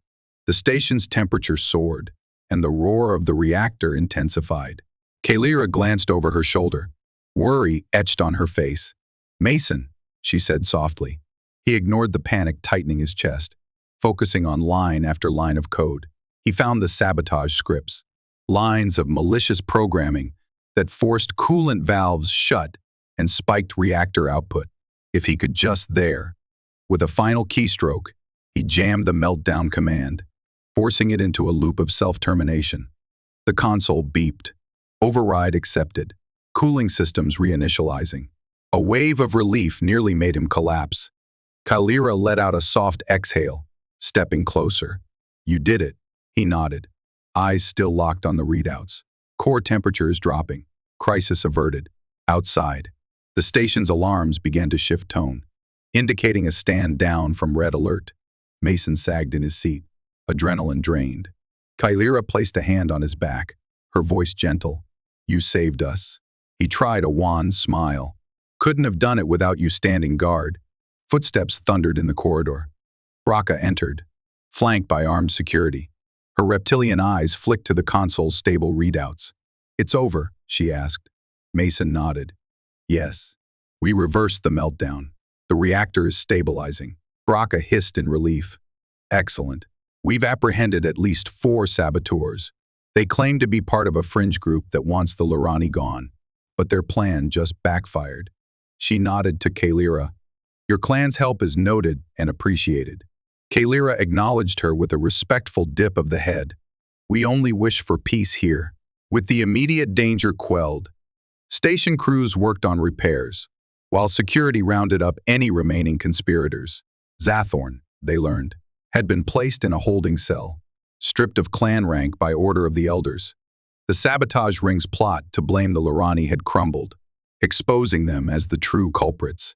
After ensuring the meltdown was fully contained, Mason and Kaelira retreated to a quieter corridor. The station's emergency lights were still on, bathing everything in a ghostly glow. Exhaustion tugged at Mason's bones. Kaelira turned to him, eyes reflecting compassion. "You need rest." "Again," she said, an ironic edge to her tone. He let out a weary laugh. "Seems like rest is always just out of reach." But for once, he felt a sense of completion. The immediate threat was over. The conspirators' agenda lay in ruins, and his bond with Kaelira, forged in adversity, felt stronger than ever. In the aftermath of the sabotage attempt, Helix Station returned to a semblance of normalcy, though talk of the crisis lingered among its populace. The station's leadership issued a formal statement exonerating the Lurani clan of any wrongdoing, praising their role in preventing disaster. Mason's name appeared in the commendation as well, earning him gratitude from humans and aliens alike. The clan elders convened a special assembly to address Zathorn's betrayal. Mason and Kaelira attended, though the atmosphere in the Hall of Elders was far more somber than before. Zathorn stood bound and guarded, muzzle contorted in a grimace. Elder Morava spoke gravely. "Zathorn of the Nightfang lineage, you have conspired against your own clan, jeopardized Helix Station, and attempted to harm your fellow Lurani. For this, we strip you of your name and cast you out." A collective murmur of dismay rippled through the crowd. Clan outcasting was a severe punishment, often considered worse than death for a proud warrior. Zathorn met Kaelira's eyes across the assembly, his expression a twisted mix of fury and regret. But he said nothing in his defense. As guards led him away, Elder Morava turned to Kaelira and Mason. "You have proven your bond, not only through the right, but through your actions in saving the station. The clan's respect is yours, and we reaffirm our acceptance of your union." Mason managed a small bow. Kaelira spoke softly. "We thank you, Elder." With that, the clan parted, allowing Mason and Kaelira to exit the hall side by side. The tension that had once defined their relationship had been replaced by a quiet sense of partnership. Even so, Mason wondered if they would remain on Helix Station or move on. He needed to resume his own life eventually, and Kaelira would have to decide where she belonged. The days that followed brought calm reflection. Repairs to the reactor were completed, commerce resumed, and the sleep festival concluded in a more subdued manner, overshadowed by the near disaster. Mason found time to lounge in a quiet lounge area with Kaelira, sipping a mug of tea that tasted of sweet herbs. "I've been offered a new contract," he told her, reading off a datapad. "A shipping line wants me to maintain their FTL drives. They'll be traveling to various starports, including some near your homeworld." Kaelira leaned forward, ears perked. "That is fortuitous. My clan will likely return to our homeworld soon, though we maintain a few representatives here on Helix Station." He set the datapad aside, turning to her. "If I take the job, I'll be traveling for months. Would you want to come along, or would you prefer to stay with your clan?" She considered his question, tail swishing thoughtfully. "I owe my clan some service, to help restore trust after Zathorn's treachery. But I also feel that we were meant to explore a new path together. Perhaps we can find a balance. I'll travel with you, while returning to my people periodically when needed." Mason felt relief flood him. "I'd like that." They lapsed into comfortable silence, gazing through the broad windows where ships docked in Helix Station's external ports. The future seemed open, uncertain, but full of possibility. As final goodbyes were exchanged, Mason packed his few belongings, including the staff and shield device he had used in the arena. Kaelira watched him with a faint smile. Her own gear consolidated into a backpack. She had insisted that if she was to travel alongside him, she would do so prepared for any eventuality. They made their way to the docking bay, where a sleek freighter named Starbound Wayfarer waited. The captain, a weathered woman with copper skin and a no-nonsense attitude, greeted Mason with a curt nod. "So you're the new engineer, and this is your associate." Mason cleared his throat, glancing at Kaelira. "Yes, she'll be traveling with me. Consider her part of my entourage." Kaelira dipped her head politely. The captain's gaze flicked over her, noting the Lurani features but saying nothing openly. "Fine by me," she said, leading them aboard. Inside, the freighter's corridors smelled of engine oil and recycled air. Mason felt a familiar stir of excitement. He always enjoyed tinkering with starship systems, ensuring they ran smoothly through the cosmic void. Kaelira, for her part, studied everything with keen curiosity, occasionally asking him to explain the function of a console or an engine part. Their quarters aboard the Starbound Wayfarer were modest, a single cabin with a bunk and a small living space. Kaelira did not complain, her stoic acceptance reflecting the disciplined lifestyle of a warrior. Mason, meanwhile, felt a growing sense of belonging. For the first time, his endless drifting among jobs had a companion, someone who shared his path, even if they were from a vastly different species and culture. A few days into the journey, they left Helix Station behind, jumping into FTL. The swirl of hyperspace cast shifting patterns across the freighter's viewports. Mason spent most of his time in the engine room, calibrating the drive coils, while Kaelira joined him or explored the cargo decks. Crew members occasionally gawked, but gradually warmed to her calm competence and helpful demeanor. The bond they shared deepened in small, quiet moments. Late at night, they would sit in the freighter's lounge, sipping warm drinks and sharing stories. Kaelira recounted her early training in the Lurani moonlit forests, how she had learned to track prey by scent and silent footfalls. Mason spoke of the rickety cargo ships he had once called home, and the wild scrapes he got into as a young engineer. In these gentle interludes, the threads of their union wove tighter, though they seldom used words of affection. The steady presence of one another spoke volumes. A simple exchange of glances was enough to remind them of the bond sealed by ancient technology and tested in mortal combat. As the starbound wayfarer progressed through charted routes, the specter of their Helix Station ordeal faded into memory, replaced by the promise of undiscovered horizons. On the second major stop of their journey, the freighter docked at a sprawling trade hub orbiting a small, habitable moon. Mason disembarked to purchase spare parts and check supply manifests. Kaelira accompanied him, scanning the bustling crowds for potential threats, her protective instincts ever on alert. Among the throng of merchants and travelers, they drew curious stares. A tall Lorraine warrior and a human engineer, walking side by side. Some people recognized the Lorani as fierce fighters. Others glimpsed the subtle body language that spoke of a deeper connection. They found a small cafe near the station's observation ring, settling into seats overlooking a glittering planet below. They ordered a modest meal of spiced noodles and grilled vegetables. Kaelira's nose twitched at the unfamiliar scents, but she tried the dish with polite interest. After a few bites, she glanced at Mason. "Have you any regrets?" she asked softly. He raised an eyebrow. "About what?" "About being claimed by the Lorani. Your life has changed course dramatically." He considered her question, setting down his fork. "I won't pretend it's been easy," he admitted. "I had no idea this would happen. But, no, I don't regret it." He paused, letting the swirl of his emotions settle. "In fact, I'm beginning to think it was the best kind of accident I've ever had." A hint of a smile curved her muzzle. "I am relieved. I, too, have found worth in our bond." They finished their meal in contemplative silence, broken occasionally by the chatter of passers-by. Eventually, they rose to continue their errands. However, as they stepped into the main corridor, a sudden wave of hush fell among the crowd. People parted to reveal a group of armed enforcers marching through, accompanied by an official who wore the emblem of the station's authority. The official, a tall man with a stern expression, stopped in front of Mason and Kaelira. "Mason Kade?" he asked in a clipped tone. Mason nodded warily. "Yes, you're requested to come with us.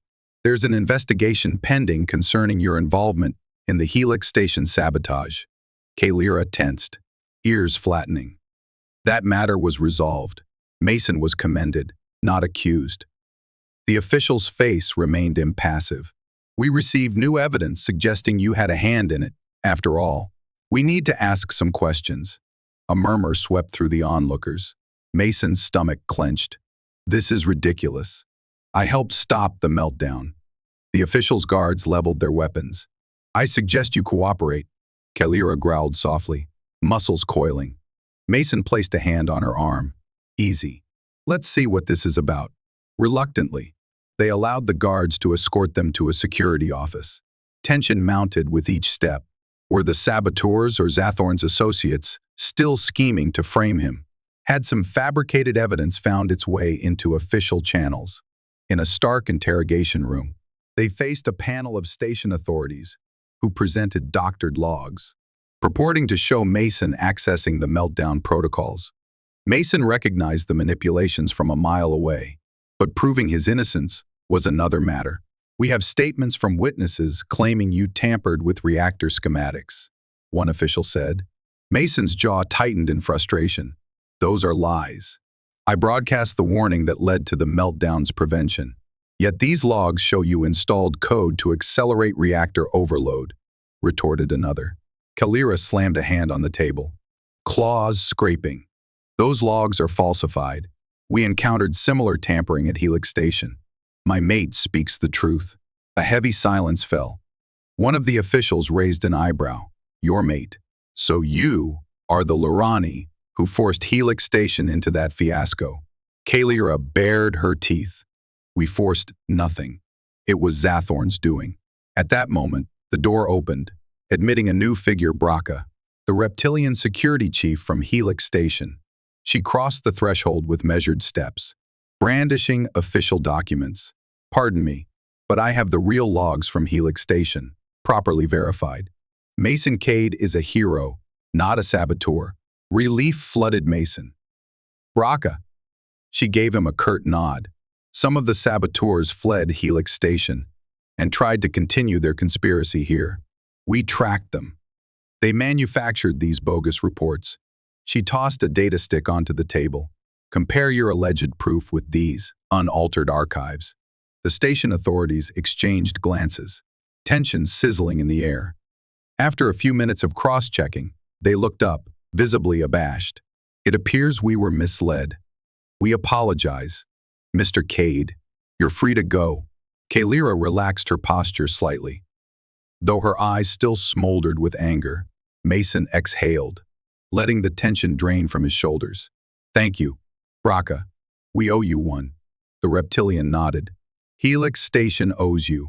Protecting your name is the least I can do. With that, they were released from custody. Stepping back into the corridor, Braca explained that the sabotage ring was more widespread than initially believed, with members scattered across different stations. Some harbored xenophobic sentiments against the Lurani. Others sought to profit from chaos. But with Helix Station's official testimony, Mason's role was cleared. Eventually, their path led toward Kaelira's homeworld, Luranus Prime, a planet of vast forests, rugged mountains, and shimmering lakes. The starbound wayfarer was scheduled to stop at a nearby trade depot. Kaelira seized the chance to show Mason her ancestral lands, if only briefly.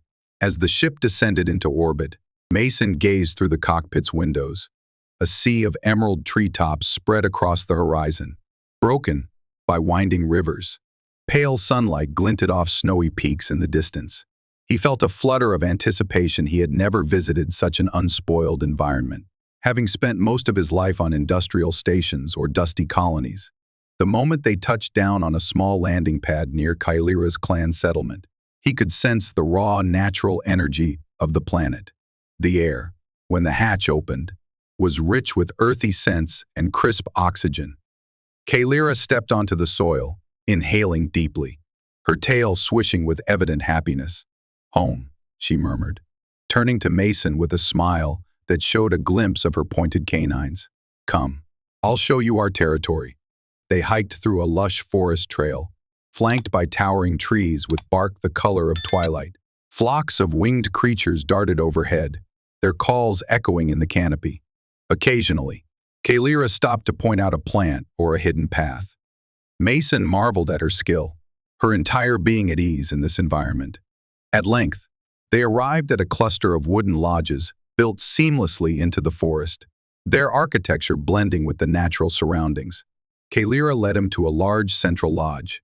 Inside, the space was warm, lit by glowing orbs that mimicked firelight. Lurani of varying ages milled about some weaving baskets, others preparing food.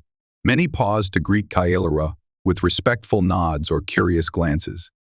A few recognized Mason from rumors of the Helix Station events, offering him cautious but polite welcomes. Kaelira guided him to a private nook overlooking a tranquil river. This was my home before I traveled off-world, she explained. The clan gave me a warrior's lodge, but I seldom used it after I began traveling. Stay with me here for a time, if you wish. Mason set his pack down, gazing at the tranquil view. A wave of profound peace washed over him, so different from the hustle of starships and the tension of sabotage plots. I'd like that, he said softly. The days that followed were filled with quiet discoveries. Mason helped repair some of the clan's older technology, small power generators, water filtration systems. Kaelira introduced him to her friends and family, including an elderly aunt who recounted clan history by the light of a roaring campfire. Nights were magical. Under the silver glow of Luranus Prime's multiple moons, the forest shimmered with bioluminescent plants. Kaelira took Mason on evening walks, teaching him to identify subtle scents of nocturnal creatures. They seldom spoke at length, content to let the hush of nature envelop them. But their bond thrived in the silent comfort of each other's presence. For the first time in his life, Mason found himself contemplating roots, a home that wasn't purely mechanical or transient. Yes, he was human, but the Lurani clan had accepted him mostly. There were still occasional side glances, mild distrust from traditionalists. But Kaelira's presence shielded him. When the time came for the starbound wayfarer to depart, the clan gathered to offer blessings to Kaelira and her human mate. The clan leader, a gray-furred matron named Shavar, extended a carved amulet to Mason, symbol of our forest spirits. She said simply, "May it guide you both," he bowed. Touched by the gesture, Kaelira placed a hand on his shoulder. "We will return," she promised her people. "My mate and I have a life among the stars, but we carry our hearts here." Their departure from Uranus Prime launched them into a cycle of travels spanning several months. Mason honed his craft on the starbound wayfarer, ensuring the freighter's engine performance stayed optimal. Kaelira sometimes took on freelance security tasks, her prowess in combat earning respect among the crew. Word of their unusual union spread to distant stations and worlds. Sometimes they encountered prejudice, those who scoffed at a human daring to mate with a Lurani, or questioned the clan's decision. But more often, they found acceptance, or at least polite curiosity. The galaxy was vast, and myriad species had grown used to improbable alliances. Along their journey, they solved mechanical crises, fended off space pirates once, and negotiated supply trades. Each trial reaffirmed their partnership. Still, Mason sensed that Kaelira yearned for something more, perhaps the deeper call of her ancestral traditions. One evening, in the ship's lounge, they sat watching stars drift past a viewport. Kaelira rested her head on Mason's shoulder, a gesture she seldom displayed in public. "We have explored many places," she said quietly. "Yet I feel there is a ceremony left incomplete." He looked at her, brow furrowing. "What do you mean?" She lifted her gaze, golden eyes shimmering under the soft cabin lights. "Our bond was recognized by my clan and sealed by the Stone of Union. But we never performed the Rite of the Moons, an ancient Lurani custom that celebrates the merging of souls under the twin moonlight. It is an old tradition, not mandatory, but precious to those who value our heritage."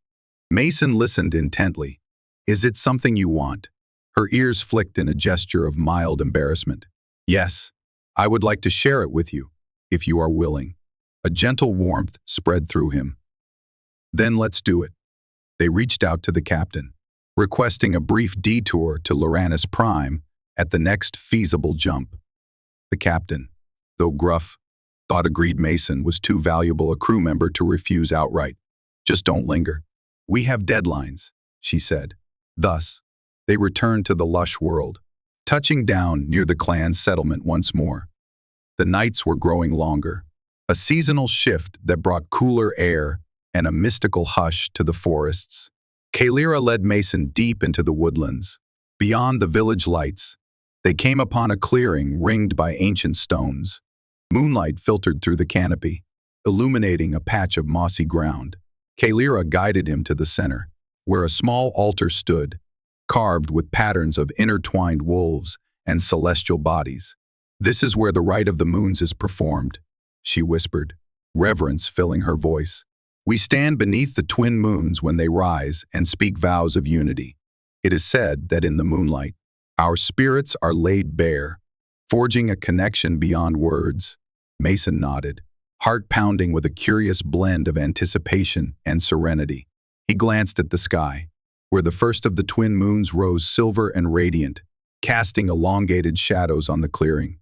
Soon, the second moon followed, a paler orb that shimmered faintly, as the twin beams of moonlight converged. Kaelira took Mason's hands in her clawed, furred ones. She began a soft chant in the Lurani tongue, melodic and haunting. Mason didn't know the words, but the sentiment resonated within him, stirring something primal and profound. When the chant ended, she looked into his eyes. "Mason Kade, from a distant star, do you pledge to walk beside me through all hunts and all seasons, to honor our bond as mates of two worlds?" A lump rose in his throat. "I do," he said quietly, meaning every syllable. She lifted her muzzle, letting out a low, melodic howl that carried through the forest. From the surrounding darkness, Other Lorani voices joined, a chorus that sent tingles down Mason's spine. Then, Kaelira lowered her gaze to him again, eyes shimmering with unspoken emotion. You are my mate, chosen by fate. I stand by you, always. In a surge of feeling, Mason slipped his arms around her, pressing his forehead to hers. The moonlight bathed them both in soft radiance. No official or elder was needed here, only the silent witness of the forest and the celestial glow. He felt the wild drumbeat of his heart align with the night's hush, as if forming a bond more ancient than technology could measure. Their earlier bonding had been forced by the pods, sealed by clan decree. But now, in the quiet solitude of nature, it was no longer just a cosmic accident or a tradition. It was a shared choice, an embrace of destiny. They returned to the village late, their bond reaffirmed by the rite of the moons. Word spread quickly among the Lorani. Some gathered at a communal fire to greet them with subdued cheers and gentle handshakes. A few offered small tokens of blessing, hand-carved trinkets or embroidered cloth. Mason accepted these with genuine humility, bowing his head in gratitude. At the central lodge, Kaelira and Mason found warmth and comfort awaiting them, an unexpected feast to celebrate their spiritual union. Roasted meats, hearty stews, and bowls of foraged berries filled low wooden tables. The air crackled with a sense of celebration, though tempered by Lorani politeness. Elder Morava, visiting from another settlement, raised a cup in a silent toast to the pair. No lengthy speeches were given. The Lorani, a people of action and quiet respect, expressed their joy in smiles and the sharing of food. Mason sat beside Kaelira, the flickering firelight illuminating her fur and the relief in her posture. He was keenly aware of how far they'd come from a mistaken nap to a ritual vow under moonlight. At one point, Kaelira leaned in, whispering, "Do you remember the first time we saw each other? You were so confused." He chuckled softly, recalling how she loomed over him outside the bonding pods. "That's an understatement. I thought you were going to bite my head off." Her eyes sparkled with amusement. "I nearly did. Yet now, it is hard to imagine my life without you." Warmth filled his chest. He gently placed a hand atop her furred paw. "Same here." They lingered in that moment, the world beyond them fading into the background. It was not a storybook romance, but a bond forged through trials, differences, and the acceptance of fate's odd twists. In the days that followed, they finalized their arrangements. Mason had a commitment to the starbound wayfarer, but the clan welcomed him and Kaelira to visit any time. If they chose, they could settle here in the future, build a home in the forest, or bring human technology to aid the clan's prosperity. For now, they would continue traveling. The call of the stars beckoned, and Kaelira's restless warrior spirit found appeal in the idea of venturing further. Yet they left Loranis Prime with a profound sense of belonging, anchored by the knowledge that they had a place to return to together. Throughout the next stretch of their journey, they encountered pockets of prejudice less frequently. News of the meltdown sabotage had circulated widely, largely discrediting the radicals who opposed Lorani human relations. Mason and Kaelira, drifting from port to port, found that most folks viewed them as an intriguing novelty rather than an affront to nature. Moreover, their synergy became an asset. Mason's engineering expertise, combined with Kaelira's protective instincts, made them valuable hires wherever they went. On more than one occasion, a merchant captain asked if Kaelira would take on security duties, while Mason handled mechanical issues. Their combined pay soared, affording them comfortable accommodations on new stations. In quiet corners of a lounge or the privacy of a starship cabin, they reflected on how their bond had evolved from a forced arrangement into a genuine partnership.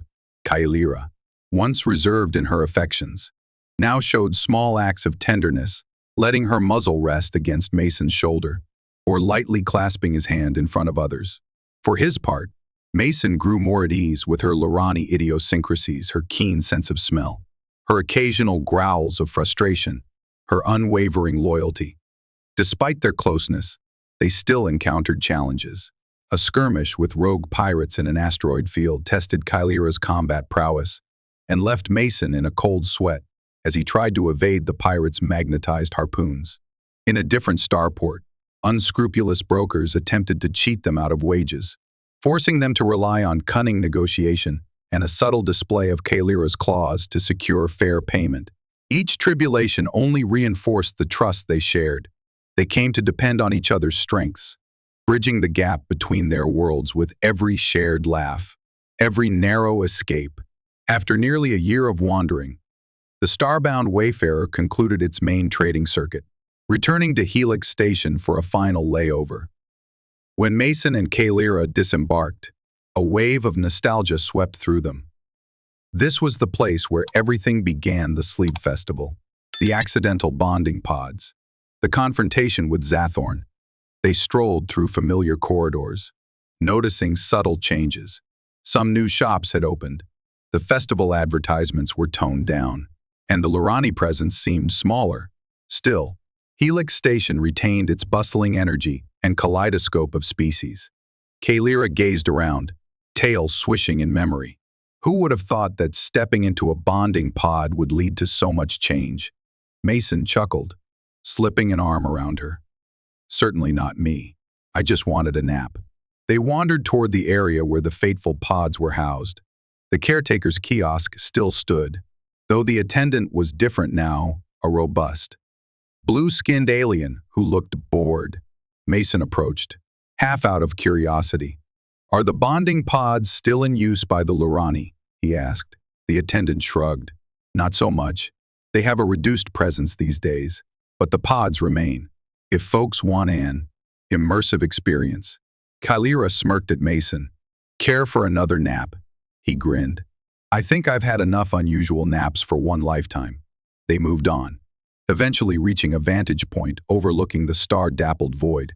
Mason thought of how his life had taken a path he never anticipated, one involving fierce loyalty, near-death struggles, and the forging of a bond that defied cultural norms. He turned to Kaelira, heart swelling with affection and gratitude. "Thank you," he said, voice soft, "for standing by me, believing in me, and for everything." Her ears tilted forward, a Lurani sign of warmth. "I should be the one thanking you. You accepted our ways, risked your life to help my people, and you never turned away from the bond, even when it was forced upon you." They stood in that quiet embrace, the hum of the station's machinery a soft undertone. Beyond the transparent panels, distant galaxies twinkled, a reminder of the vast unknown that still awaited them. In that moment, Mason felt the hush of genuine contentment.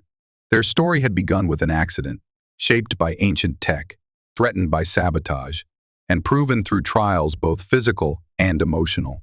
Yet here they stood, alive, united, and free to choose their future. Sometime later, Mason and Kaelira boarded a newly commissioned vessel that would carry them on fresh adventures, perhaps establishing trade routes, offering their combined services, or simply exploring the galaxy's wonders. Helix Station bade them farewell with little fanfare. Yet for them, it was a poignant departure. As the engines of the sleek ship rumbled, preparing for departure, Mason took one last look at the docking bay. Kaelira stood beside him, her posture proud and poised. He smiled at her, heart full. "We've come a long way, haven't we?" he mused, remembering how he had once collapsed into a bonding pod, exhausted and clueless, only to wake in a life-altering entanglement. Kaelira brushed a gentle hand over his cheek. "We have farther yet to go, but we face it together." The docking clamps released.